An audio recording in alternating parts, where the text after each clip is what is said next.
Brought to you by TechnoSpark 20 series smartphones.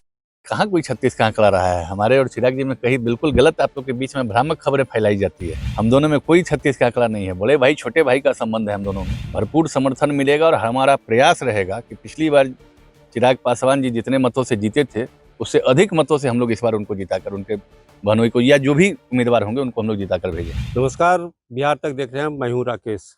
मेरे साथ हैं बिहार के science and technology minister Sumit Kumar Singh. इनसे हम लोकसभा चुनाव पे चर्चा करेंगे, लेकिन उनसे पहले इनसे जानना चाहते हैं बिहार में एक बड़ा हादसा हुआ है। सुपौल में एक बार फिर पुल धंस गया है, क्या कहेंगे? देखिए ये काफ़ी दुखद है और इस तरह इसमें ये जांच चल रही है और उच्च स्तरीय टीम इस पे गठित कर दी गई है और इसमें जो भी दोषी पाए जाएंगे उन पे कार्रवाई होगी। पिछले बार भी सुल्तानगंज में पुल ढहा था तो सरकार ने कहा था कि जांच कार्रवाई करेंगे, लेकिन ये बार बार जीरो टॉलरेंस की बात करते हैं करप्शन में, लेकिन बार बार पुल का ढहना। नहीं, आपने देखा होगा कि पिछली बार जो पुल ढहा था उसमें निश्चित तौर पे जांच भी हुई थी और कार्रवाई भी हुई थी और उसमें जो भी दोषी थे उनको बख्शा भी नहीं गया। ठीक उसी तरह से अगर इसमें भी कुछ कमियां रही हैं तो अवश्य उस पर कार्रवाई होगी। आपको लगता है कि सरकार जिस तरह से करप्शन को लेकर जीरो टॉलरेंस की बात करती थी, उसमें कहीं न कहीं कमी आई है और जो संवेदक है, सरकार की बातों को इग्नोर कर रहे हैं? नहीं, कोई कमी नहीं आई है। अगर कमी आती तो इस पर कोई जांच टीम बैठती ही नहीं। हम लोग आज भी मुस्तैद हैं। हाँ, कहीं संवेदक से कुछ गलती हुई है या वहाँ पे कुछ देख रेख में अगर वहाँ के पदाधिकारियों से कुछ गलती होगी तो उसको अवश्य जांच के दायरे में लाया जाएगा और जो भी उसमें दोषी पाए जाएंगे उन पे कार्रवाई भी की जाएगी। अभी तक एक मौत की खबर आ रही है और कई मजदूरों, लगभग 30 से ज़्यादा मजदूर के दबने की बात कही जा रही है। लगता है ये बिहार के लिए शर्मनाक है। बिल्कुल, देखिए ये घटना दुखद तो है ही, लेकिन अब हम लोगों को इससे निकलना भी पड़ेगा। अब कुछ नया शुरुआत होता है तो कहीं ऐसा नहीं है कि बिहार में इस तरह की कोई पहली घटना हुई है। अन्य जगह पे भी इस तरह की घटना घटते रहती है, लेकिन घटनाओं से सबक भी मिलता है। लोकसभा चुनाव की घोषणा हो चुकी है। आपके जमुई संसदीय क्षेत्र में पहले प्रथम चरण में चुनाव है, नॉमिनेशन प्रारंभ हो गया, लेकिन कैंडिडेट का अनाउंसमेंट विधिवत नहीं हुआ है, लेकिन उसके बावजूद सिंबल बांटे जा रहे हैं। अब बहुत शीघ्र कैंडिडेट का विधिवत घोषणा भी हो जाएगा और ये भी पता चल जाएगा कि जमुई से कौन उम्मीदवार होंगे और जो भी उम्मीदवार होंगे जमुई से एनडीए के, हम लोगों का एक ही फर्ज बनता है, एक ही दायित्व बनता है कि उनको पिछली बार से अधिक बहुमत से विजयी बनाकर दिल्ली भेजना। वर्तमान सांसद थे चिराग पासवान, उनका बयान आ गया कि वो हाजीपुर से चुनाव लड़ेंगे। 36 का आंकड़ा रहा है चिराग पासवान और सुमित सिंह में लगातार। क्या लगता है सुमित सिंह के जीत के रूप में इसको देखें हम? ऐसा कुछ नहीं है, कहाँ कोई 36 का आंकड़ा रहा है। हमारे और चिराग जी में कहीं बिल्कुल गलत आप लोग के बीच में भ्रामक खबरें फैलाई जाती है। हम दोनों में कोई 36 का आंकड़ा नहीं है। बड़े भाई छोटे भाई का संबंध है हम दोनों में और बड़े भाई के तौर पे वो हमारे बड़े भाई हैं। हम दोनों के बीच में कोई ऐसा 36 का आंकड़ा नहीं है।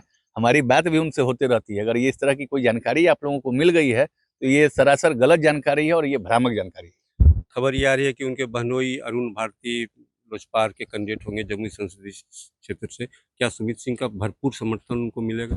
बिल्कुल, ये हमारा भरपूर समर्थन मिलेगा और हमारा प्रयास रहेगा कि पिछली बार चिराग पासवान जी जितने मतों से जीते थे उससे अधिक मतों से हम लोग इस बार उनको जिताकर उनके बहनोई को या जो भी उम्मीदवार होंगे उनको हम लोग जिताकर भेजेंगे। तो एक साथ चिराग और सुमित मंच साझा करेंगे, देखने को मिलेगा जम्मू की जनता।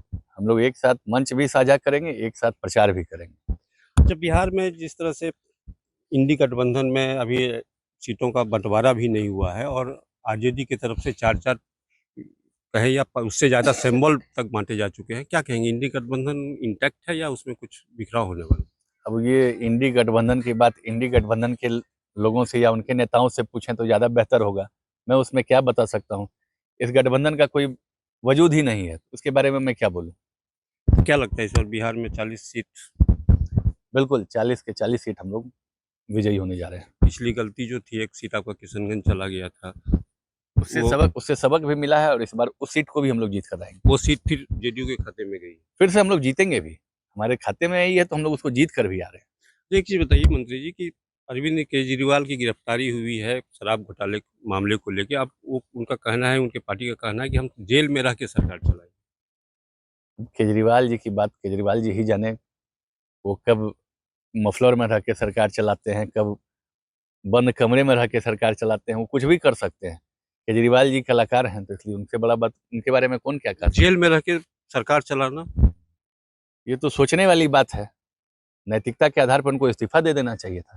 तो एक चीज़ और बताइए कि मुंगेर लोकसभा सीट पे एक पॉलिटिक्स का अपराधीकरण, राजनीति का अपराधीकरण रुक गया था। एक बार फिर कुख्यात अपराधी अशोक महतो की पत्नी को आरजेडी ज्वाइन कराया गया है और कहा जा रहा है कि मुंगेर से वो आरजेडी की कैंडिडेट होंगी। इसको किस रूप में देखते हैं कि राजनीति का अपराधीकरण फिर से हो? इसको मैं नहीं देखता, इसको बिहार की जनता देख रही है और बिहार की जनता इसका जवाब देगी। मुंगेर की जनता इसका जवाब देगी और मुंगेर की जनता को फैसला लेना है कि उन्हें क्या करना है। फिर से उन पुरानी चीज़ों को बढ़ावा देना है या स्वच्छ राजनीति को बढ़ावा देना है। तो क्या लगता है अपने लेकिन तेजस्वी कहते हैं कि इस बार का रिजल्ट जो होगा वो बहुत चौंकाने वाला होगा। देखिए, उन्होंने तो पिछली बार भी कहा था विधानसभा फ्लोर टेस्ट के समय में भी कि बहुमत चौंकाने वाला होगा और हमने पहले भी कहा था कि चौंकाने वाला बहुमत हम लोग देंगे। आज फिर कह रहा हूँ कि चौंकाने वाला बहुमत हम लोग देंगे। हमारी बातों को भी मानिए। तो अब इस बार कितना 400 पार? 400 पार पक्का। पक्का। तो ये थे मेरे साथ सुमित कुमार सिंह, जिनका कहना है कि बिहार की 40 सीट एनडीए की झोली में जाएगी। इसमें कहीं किंतु और परंतु नहीं है। राकेश कुमार सिंह, बिहार तक, जमुई।